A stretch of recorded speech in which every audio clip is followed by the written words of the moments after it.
বুঝতে নাই সবজি টবজি কমে গেছে। এই যে যত ক্ষেত দেখা যায় না, হুম আপনার এই সবজিগুলো যখন চাষ করে তখন এই ক্ষেতের মধ্যে এই কীটনাশক দেয়।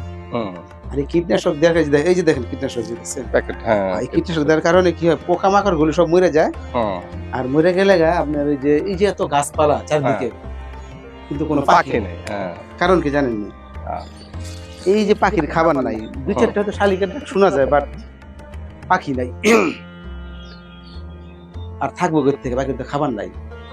পাখি তো পোকামাকড়কে যেহেতু খাবার নাই, সুতরাং পাখিও নাই। আসলে এই পরিবেশের ভারসাম্যের জন্য সবচেয়ে বেশি দরকার হলো পাখি। এই পাখি যদি পরিবেশে না থাকে, এই যে কত গাছপালা, আমাদের আর কোনো ধরনের মানে পাখির ডাক নাই। অথচ এই সময় সন্ধ্যার সময় পাখিতে কিচিরমিচির করতে করতে গাছপালাগুলো একেবারে ভরে থাকার কথা, কিন্তু নাই। পরিবেশটা কত সুন্দর, বাতাস, কত বাতাস, হ্যাঁ, কিন্তু পাখির কোনো জমিতেও কোনো পাখি নাই, কোনো গাছেও নাই। আপনার কি মনে হয় যে এটা পরিবেশ দূষণ যে হয়েছে এর কারণে এরকম হয়? হ্যাঁ, এই তো অবশ্যই। কারণ কীটনাশকের অতিরিক্ত ব্যবহারের ফলে যেমন পাখি থাকছে না, পাখির প্রজনন ক্ষমতাটাও কমে যাইতেছে, যার কারণে এই পানি দূষিত হইতেছে।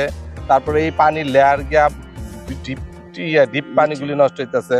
তো সব দিকেই তো সাধারণত এইটা ক্ষতিকর।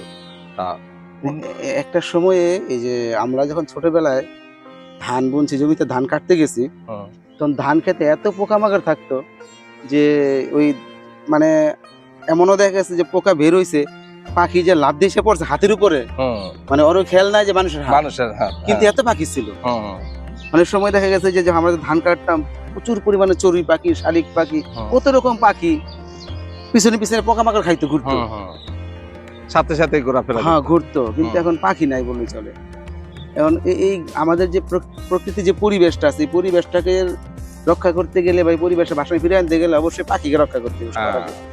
এখন কৃষকরা যদি ধরেন ওই যে চাষ করতে গিয়ে অতিমাত্রা রাসায়নিক সারের উপর নির্ভরশীল না হইয়া যদি এরা জৈব সার অথবা দেখা গেছে যে ওই আরেকটা সিস্টেম আছে, বিজ্ঞানের ভাষায় এটাকে বলা হয় সমন্বিত বালাই ব্যবস্থাপনা পদ্ধতি, যদি ওইটা অবলম্বন করে তাহলে সেক্ষেত্রে হয়তো জমিতে উর্বরতা থাকবো, আবার ওই পাখি টাকির খাবারও তৈরি হইবে।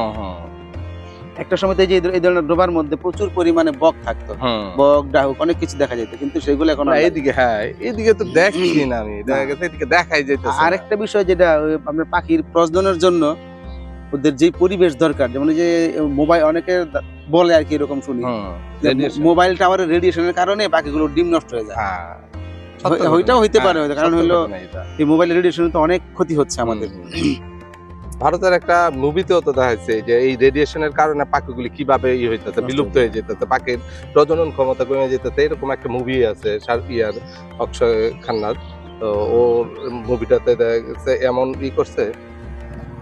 তো সবচেয়ে বড় ব্যাপার হইলো এখন আমাদের পরিবেশটাকে রক্ষা করতে গেলে মানে পাখি, আপনার যে বাংলাদেশের একটা জায়গায় যশোর এরকম শব্দ দেখছি আমি, যে ওই গ্রামের লোকজন কি করছে, নিজেদের উদ্যোগে পাখির অভয়ারণ্য করে তুলছে, তারপরে যাতে বাচ্চা নিচে পড়ে নষ্ট না হয় এরা নেট দিয়ে ব্যবহার করেছে, মানে প্রকৃতিকে রক্ষার প্রচেষ্টা রুট লেভেল হইলে শুরু হয়েছে।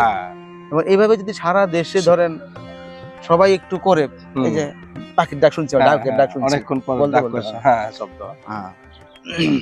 অনেক সময় দেখা যায় যদি আমরা যদি সবাই সচেতন হইলে হয়তো বা এই প্রকৃতি যে ভারসাম্য বজায় রাখছে পাখি, এই পাখিগুলির আমরা ওই তাদের আবাসস্থল বা তাদের নিরাপদ খাদ্য চিন্তা করলে ওই রাসায়নিক সার কমাইতে হইব, বা কৃষকদেরকে ওইভাবে করতে হবে, যাতে চলেন সামনের দিকে যাই, দেখি কি অবস্থা।